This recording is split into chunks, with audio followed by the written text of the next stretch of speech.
Le sujet numéro 1 est un article de notre frère qui a bien écrit et j'ai eu à faire quelques transformations et il a pour titre « Les trois Bédié ». Successeur de feu Félix Houphouët-Boigny, le premier président de la République de Côte d'Ivoire dont il fut le dauphin constitutionnel, acteur majeur de la scène politique ivoirienne, Nzouéba demeurait jusqu'à un passé récent un faiseur de roi incontournable avec qui une alliance est la meilleure garantie pour conserver le pouvoir ou y accéder. Mais depuis peu, le faiseur de roi ne veut plus jouer les seconds rôles et est fermement décidé à devenir lui-même roi. Sauf qu'avec Henri Konan Bédié, rien n'est vraiment simple. Peu prolixe et habile manœuvrier, il cultive à merveille l'art du silence et du mystère. Surnommé à juste titre le Sphinx de Daoukro, Henri Konan Bédié partage avec cette entité de la mythologie grecque le don de poser des énigmes. Chronique d'un psychodrame national en 3 actes. Acte 1. Bédié l'ivoiritaire. Au soir du 7 décembre 1993, les Ivoiriens sont encore sonnés par l'annonce de la mort de Nanan Félix Houphouët-Boigny et se perdent en conjecture quant à sa succession. C'est alors qu'apparaît à la stupéfaction de tous, au journal de 20 h de la télévision nationale, le président de l'Assemblée nationale et dauphin constitutionnel, Henri Konan Bédié, assis dans une posture quasi figée, quelque peu absent, prononçant d'une voix monocorde mais ferme un discours sûrement rédigé à la hâte, dans lequel il demande à ses concitoyens, entre guillemets, de se mettre à sa disposition, coupant ainsi l'herbe sous les pieds du Premier ministre Alassane Ouattara, qu'il soupçonne de chercher à lui ravir le fauteuil présidentiel. Bédié l'ivoiritaire vient de faire son apparition sur la scène politique ivoirienne. Pour le malheur de son principal challenger Alassane Dramane Ouattara, de ses partisans et des populations nordistes en général, le nouveau président se détourne tout de suite de la politique de paix et de rassemblement de son prédécesseur et choisit d'être le garant des Ivoiriens entre guillemets de sources multiséculaires contre les Ivoiriens de circonstances entre guillemets. Dans la foulée, il commet une équipe d'intellectuels mercenaires à l'effet de donner un contenu culturel et une base juridique à sa nouvelle politique appelée ivoirité. Un monstre idéologique qui frappe les ressortissants du Nord ivoirien, surtout ceux de confession musulmane, des suspicions identitaires. Il s'en prend particulièrement à Alassane Ouattara, dans son livre Entretien, les chemins de ma vie entre guillemets, en disant que Alassane Ouattara était burkinabé par son père et qu'il possédait toujours la nationalité du Burkina Faso, qu'il n'avait donc pas à se mêler de nos affaires de succession. Le code électoral est modifié pour couper toute velléité d'ambition présidentielle à celui-ci. On y introduit la clause n'avoir jamais renoncé à la nationalité ivoirienne entre guillemets. Le FPI de Laurent Gbagbo, qui a fait une alliance avec le RDR, est tout aussi malmené. Lors de la présidentielle d'octobre 1995, tandis que le boycott actif fait rage, les forces de l'ordre n'hésitent pas à ouvrir le feu sur des manifestants à Gagnoua, occasionnant 2 morts. En 1999, un mandat international est lancé contre Alassane Dramane Ouattara pour faux et usage de faux et la quasi-totalité de la direction du RDR est jetée en prison. Le 25 décembre 1999, un coup d'État mené par des jeunes soldats, avec à leur tête le général Robert Gueye, accueilli avec joie par de nombreux Ivoiriens et salué par Laurent Gbagbo en personne, comme coup de pouce à la démocratie, entre guillemets, met fin au règne de Bédié l'Ivoiritaire et le contraint à l'exil au Togo. Exit donc Henri Konan Bédié et son ivoirité, signant ainsi la fin du premier acte de notre psychodrame. Acte 2. Bédié le sage et le réconciliateur. Le général putschiste Guy Robert, qui assure la transition, annonce dès sa prise de fonction qu'il est venu, entre guillemets, balayer la maison, y mettre de l'ordre et rendre le pouvoir aux civils. Pour ce faire, il décide de s'entourer de conseillers issus de la société civile et des membres de l'opposition.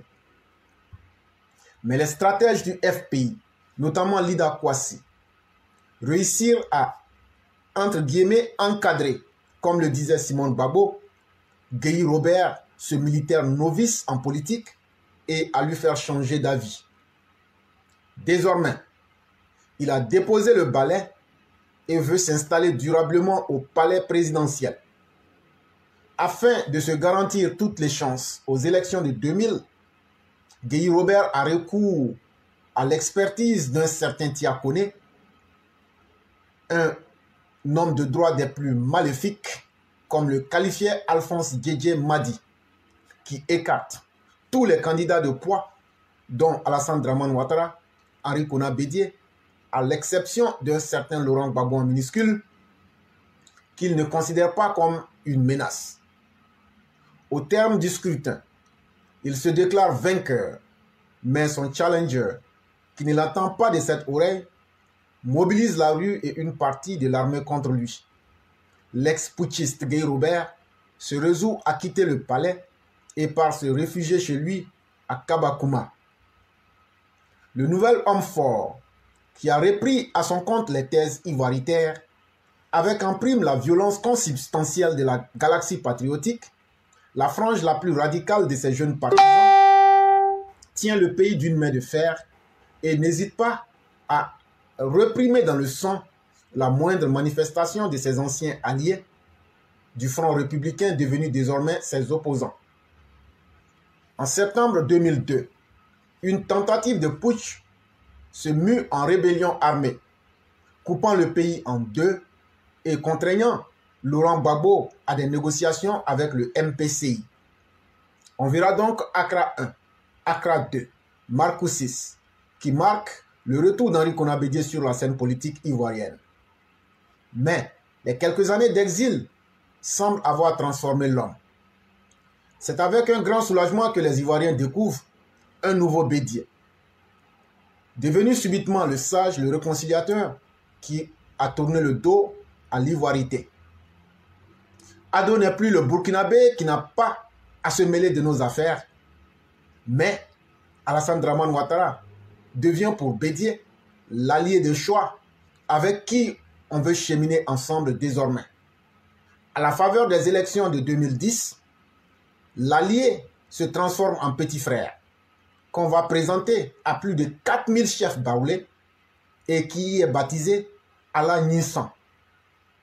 Lors de la crise post-électorale, reclus au Golf Hotel, la fraternité s'est mue en complicité entre Henri Konan Bédié et Alassane Ouattara. Les nordistes ivoiriens découvrent avec plaisir un Bédié sage que son cadet Alassane Ouattara appelle affectueusement mon aîné Henri Konan Bédié et consulte régulièrement avant toutes les grandes décisions engageant la vie de la nation, à savoir formation du gouvernement, remaniement ministériel, la création et la gestion de la CDVR, la CONARIV, le dialogue avec l'opposition, le transfèrement d'opposants comme Laurent Gbagbo à la CPI, et etc. Un nouveau Bédié à qui Alassane Ouattara ouvre ses bras et son cœur, autant que la population du nord de la Côte d'Ivoire. Et tout semblait aller au mieux, dans le meilleur des mondes possibles, jusqu'à ce que la question, mal tranchée à son goût par son entre guillemets jeune frère Alassane Dramane Ouattara, de l'alternance en faveur du PDCI en 2020, vienne mettre un terme à cette belle idylle et ressuscite les vieux démons de la division. Les Ivoiriens, les nordistes en particulier, redécouvrent avec stupéfaction un Bédié extrêmement frustré et revanchard qui leur rappelle des vieux et funestes souvenirs. C'est ce qui nous conduit à la fin du deuxième acte de notre psychodrame. Passons donc à l'étape 3. Bédié le revanchard, tiraillé entre Bédié l'ivoiritaire des années 1995 et le Bédié réconciliateur des années 2010.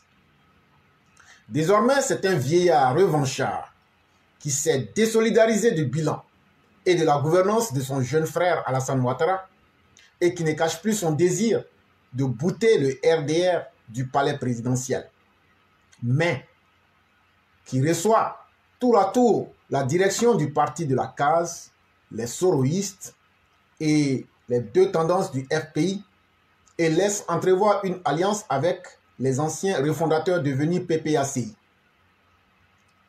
En habile manœuvrier et cultivant, comme à son habitude, l'art du silence et du mystère, Henri Konan Bédié envoie des signaux contradictoires, tandis que ses lieutenants, comme Guy Kaoué, clament à qui veut l'entendre que le PDCI ne retournera plus à la table de négociation avec le RDR. Son épouse, Henriette Konan Bédié, rencontre discrètement celle de son jeune frère, ce qui laisse la porte ouverte à toutes les options. Un retour dans le RHDP unifié ou la rupture définitive. Quel Bédié, le troisième acte de notre psychodrame national, révélera-t-il aux Ivoiriens en 2025? Il faut vivre assez longtemps pour voir et savoir ce que demain nous donnera de constater. Source M. Tiaouiaï avec des modifications d'éclaireur pro-vérité.